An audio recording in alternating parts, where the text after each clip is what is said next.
Hi everybody, and welcome to this week's video.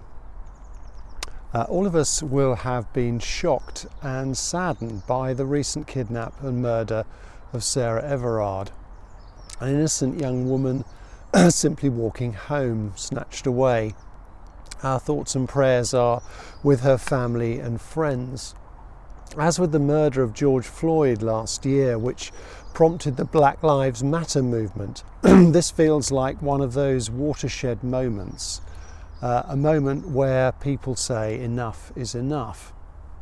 Unfortunately, the actions of Sarah's attacker are the tip of a particularly unpleasant iceberg. I think it's fair to say there is a crisis in masculinity in the Western world. It has various aspects to it. One is, of course, violence and disrespect. It's intolerable that young women walk the streets in fear after dark. It's intolerable that their personal space is violated by the verbal violence of catcalling and lewd and suggestive shouting. The thuggish and menacing behaviour that marked Hereford city centre pre-COVID on a Friday and Saturday night is typical of most UK towns and cities.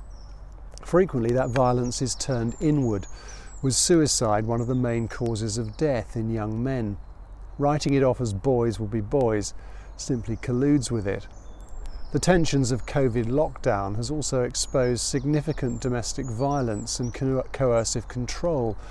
Statistics tell us that when a woman reports such experiences, on average, they've had 39 other incidents preceding them.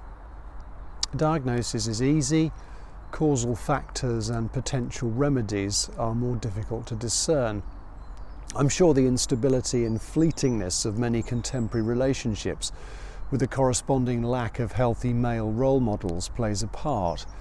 The easy availability of pornography, which intrinsically degrades and dehumanises women, can't help, especially as young men are accessing it from an earlier and earlier age.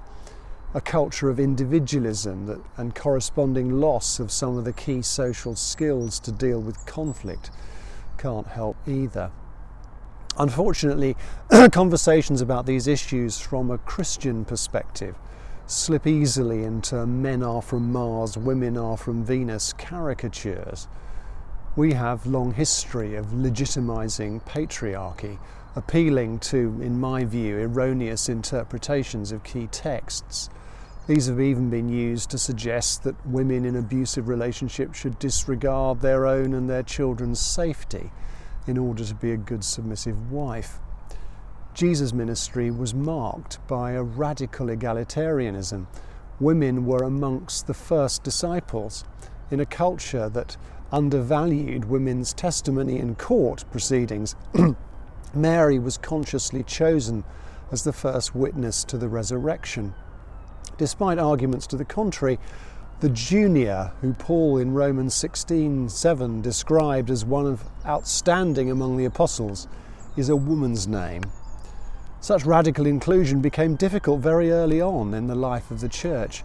There's significant textual evidence that the passage in 1 Corinthians 14 verse 34 commanding women to be silent in church wasn't actually in Paul's original text, but was added in later versions.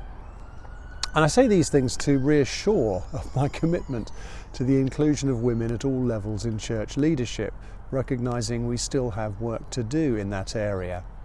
However, I feel we do have to have a conversation about men ourselves. The issues of domestic violence are real for us too. But the main question I ask about men as I go around churches is, where are they? In so many cases, the female partner is there, but the man isn't. And I don't think this is entirely explicable by our older demographic either. In virtually every Alpha course I've led, women outnumber men 2 or 3 to 1. I see a lot of young people's work that's almost entirely female.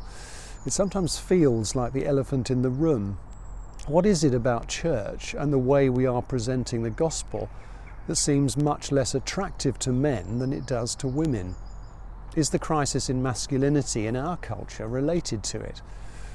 I watched young men describing their mental health issues on TV last night, often related to a crisis of identity, and I want to scream, this is what the gospel's about. It's a relationship with Jesus Christ that provides precisely the significance, self-worth and purpose so many men seem to be misguidedly seeking through the toxic exercise of power. Now, I'm not going to finish this video with a neat conclusion because I'm honestly not sure I know what the answer is. I'm raising the question to get some feedback, and you can do that in the comments section on Facebook. I'd love to hear from men in particular. What are your hurdles when it comes to considering Christian faith?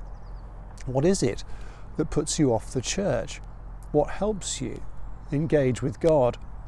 For women whose spouses and partners aren't interested, what would help? By all means, do it anonymously if that helps an honest response. I think this is a conversation we need to have in its broadest sense, and like all the best conversations, it starts with that sort of listening, if we're to avoid slipping into easy caricature and simplistic solutions. And I look forward to hearing from you.